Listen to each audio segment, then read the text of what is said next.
this, they would have to directly answer the question, wouldn't they? So, And by the way, Governor Hassan just vetoed, yeah, the legislature passed a bill saying they had to have lived 30 days in the like state. a lot of other states, yes. Right. And Residency he vetoed the requirement. bill, and they couldn't override it because we've got 224 Republicans versus the Democrats, and we needed 240.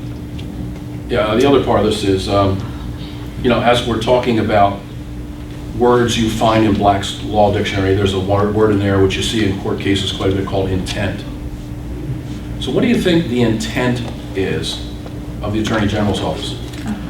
If they surrender the case before they go, what's their intent? What's the intent of the Secretary of State's office if you ask them about domicile? Well, it's wherever they lay their head the night before. And in their mind, if they're a resident, but not in their wallet, their driver's license, in their mind, if they're a resident, well, how am I to argue that? Facts would be one. What's their intent if that's how they back up our laws and testify in court? What's the intent of ACLU, the League of Women Voters? What's their intent?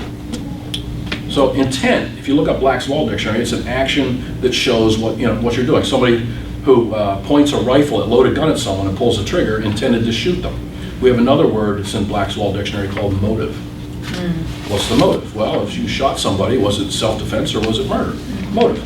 So what's the motive of the New Hampshire Supreme Court and the Superior Court? If their intent is to not look at these words and not follow the law, clear law, that they would in one case in the same year regarding elections, but won't in another. What's their motive? A lot of that, and you've got to agree though, is when you have a governor such as Lynch, who appointed almost all of the AGs. That's the problem. Yeah, we have Democrat governors for so long. We You have a might. Democratic AG office now. The same with the Supreme Court. Maggie Hassan has already appointed 3 of the lawyers from her law firm into the Superior Courts. So that's what you're going to get from now on. This is why You've got my push years is, to take that away. yeah, you won't get rid of that for a long time. So you can go to legislature over and over and over and pass all the bills you want to pass, and they're going to go to the first friendly Superior Court judge and get that overturned, and then the Supreme Court's going to go.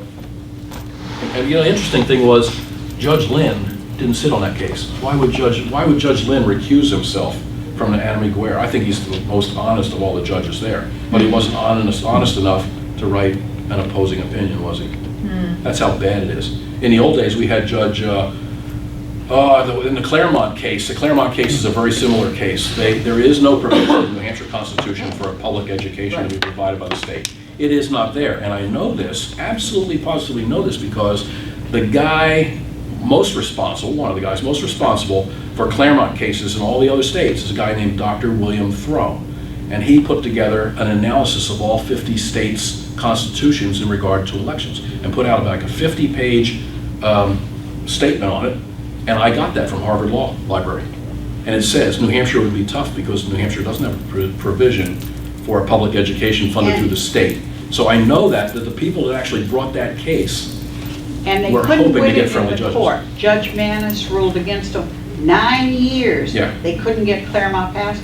Then we elected Shaheen governor. Yeah. She appointed Peter McLaughlin. Peter McLaughlin took the case away from the lawyer who had argued that case for 9 years, didn't know it, and went in and argued it before the Supreme Court and lost it. On You purpose. don't suppose that wasn't And purpose. Gene Shaheen vetoed voter ID 3 times, Lynch vetoed it twice, and Hassan will veto any clean election bill that comes to her, because they're emboldened. Each time when they got away with Claremont, they went, oh yeah, we're going to take away their right to vote. Because the one thing they're scared of in the state of New Hampshire is the voters. Because every so often we throw them all out, you know, and it gets very close. If we throw them out and get a good, solid Republican or constitutional governor of some sort, they lose. They don't have the votes yet to win this state and do what they want with it, and that's where they're headed. So, as citizens, we have a couple options. And there aren't many, so I'm gonna take a couple of questions and then Okay, I just wanted to say that after that last election, because in Hannaford, we had busloads up there too. I'm sorry I didn't capture it for you. we'll catch them. Next time. But I asked that, I said, can these same people come in here during our since now you've now registered them, to our town hall meetings and vote in tremendous budgets? And they said yes. That's what they hope for. Because remember, somebody has a database of all these names. Yeah. And I'm petrified of that. Yeah, same here. We, in Manchester, where's Rich Gerard here? Every Wednesday morning I do a 20 minutes on a show on his radio program called A Question of Voter Fraud. And I name names. And here's a little like dirt balls we caught in Manchester. We rattle them off. Finally, Matt Norman, I think is the city clerk in Manchester, he's supposed to purge his rolls every 10 years. Well, he purged them like 4 or 5 years before they were supposed to be purged. He sent out 8,136 letters and got 4,400 letters back as undeliverable. Only 103 people said, yeah, keep me on the list. That list, those are people we know. When those letters didn't come back, we knew who they were because we already had their names from 1200 Elm and the other random ones we picked up. You know, they were all there with the opportunity of someone mailing an absentee ballot in. Why don't we do that now? Okay? When you allow people from other states to get on your checklist in New Hampshire, they can remain there for 10 years, right? I have the Coalition New Hampshire Taxpayers, little thing I did on the 11th. I did one of these somewhere else, I forget already. We've been tracking this since 2000, 1999, 2000. A bunch of us got together in an office down in Concord and said, you know, we hear all these stories, why don't we collect the evidence? And the people that were the sore losers that thought there was voter fraud drifted off, and the people that had stuff brought it to us. Like Harry gave us the 22 letters, 19 letters, and then we had other people come in and say, hey, check this, check that. So we started to accumulate quite an array of stuff. And voter election problems, where moderators pulled stunts, we keep track of that too. Oh. But we did start to find a way to catch out-of-state voters, and we have a little team. One checks the voter the checklist for the state, and another guy does background searches for me, and I send them off, and like within minutes, boom, he's retired, he sends them back. Here's the 5 places he's lived. So I don't think we can beat these people unless we get them in federal court. That's where I'm headed. That's what I'd like to do. On November of 2014, I was with Judicial Watch. They sent 3 lawyers to New Hampshire, and we were down in Nashua at a restaurant watching the results come in. I'm trying to convince Judicial Watch to take this, and they have in other states. All they did was initiate the suit, and Ohio folded and purged their list. So if I have enough stuff, they want me to do data-based, like numbers and census-based. I've been working on individuals, so I'm sorry for that. That's just what I'm doing. If somebody else wants to do the database things, fine. But this is what I'm doing. So we catch these people by looking at certain traits they have. They answer every question with a rising inflection.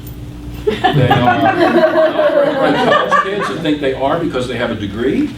They're very arrogant and self-assured of themselves. They hang out on one place that makes them weak: social media, LinkedIn, and Google. So they got to have their name on the internet all day long. That's their weakness, and I can get them 3 o'clock in the morning when I'm in my pajamas. I can get them and drag them into my house. So we have, I'll go through a list of them real quick. Here's Carl Robert Gibson. He is awaiting trial for impersonating a candidate here in New Hampshire earlier this year. Okay? You're going to like this. Now, a lot of this is sad news. This is kind of like happy news. Carl was registered in Kentucky. He was registered in Connecticut, and he's registered in Wisconsin and voting there, and registered in New Hampshire at 26 Summit Street in Concord.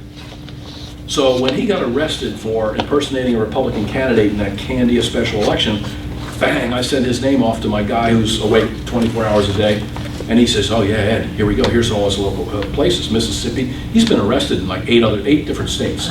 He's a political activist that's part of the Wisconsin Moral Mondays that chained themselves to the State House in Wisconsin. They were trying to drive Governor Walker out of office. So since Governor Walker's people were just here, and I talked to one of them, I may have another source in Wisconsin. I got a hold of bloggers in Wisconsin, and I got a hold of their voter list is on the internet. A lot of states have it on the internet. So I look up Carl Robert Gibson, bingo. He voted in the special election for a Supreme Court justice in Wisconsin in 2013 from 244 Lakeland Place in Madison, Wisconsin. The year before, he voted from 26 Summit Street, and the year after, 2014, he voted from 26 Summit Street by absentee because he wasn't here. So he's registered in those two states and voting in those states. His car used to be registered in Connecticut, but I called the Connecticut State Police. I went to the Concord Police. They were very sympathetic. Carl ain't driving that car no more. So, and those plates are gone. He was also registered in Kentucky. So I called Kentucky and I said, here's my situation. Oh, we don't like people doing that down here. So, well, who do I talk to? He talked to the Attorney General's office. So I talked to a guy from the Attorney General's office. I cannot remember his name off the top of my head, but he goes, Mr. Naile, we're going to take a serious look at this. He goes, yes, he's been registered here since 2005, all the way to 2015, but hasn't voted, but changed his address, updated his address repeatedly. So he's kept that window in Kentucky open to vote. They told me in Mississippi he wasn't registered to vote there, but he lived there for a while and worked for a candidate, so I think he is a registered voter, but unless I drive there and get it, I may not get that information. Like the city clerk in Bangor was happy to lie, would not give me information I was looking for. She's sympathetic. And you never know when you're calling, are you calling someone who knows this SOB? Okay, so I'm stuck. I don't have an Attorney General's office badge. I don't have any of that stuff. I have my phone and my email. That's all I got, and my good buddies. So I called out there, and he said, I'm going to get a call in to Wisconsin. They've been very friendly. I called Connecticut, and I have a call in to a guy in your state named Steve Labonte. I said, well, good luck with that. He goes, apparently he's busy today. You know what day that was? Carl was in the court that day in Concord, Merrimack County Superior Court, and Merrimack County District Court for impersonating a candidate. So I was down there earlier that day.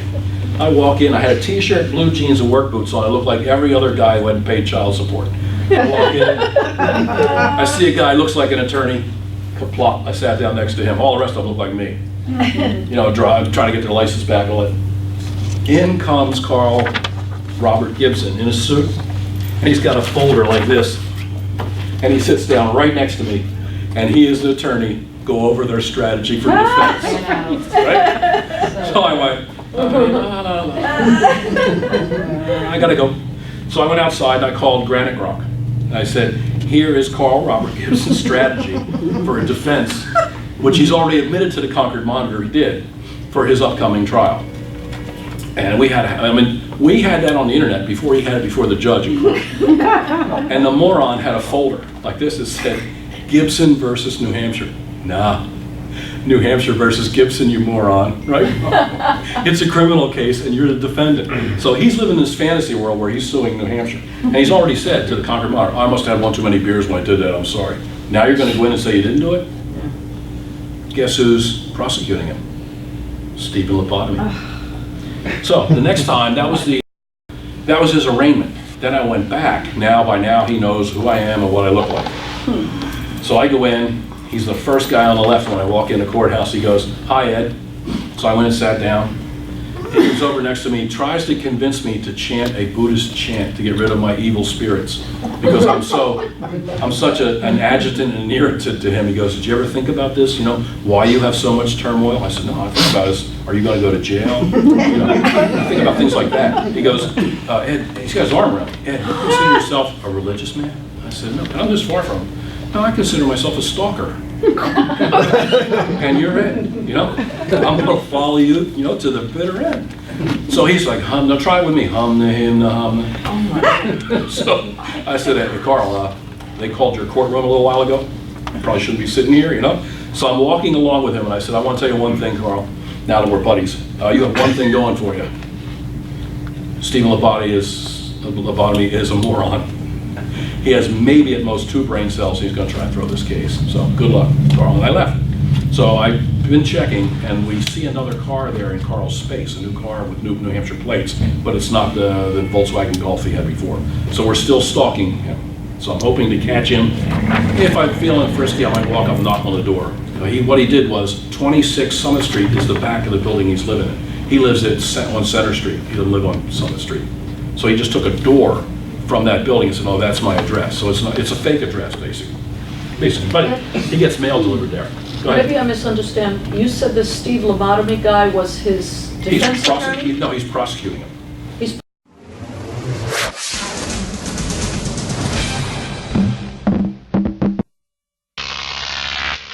Croc TV.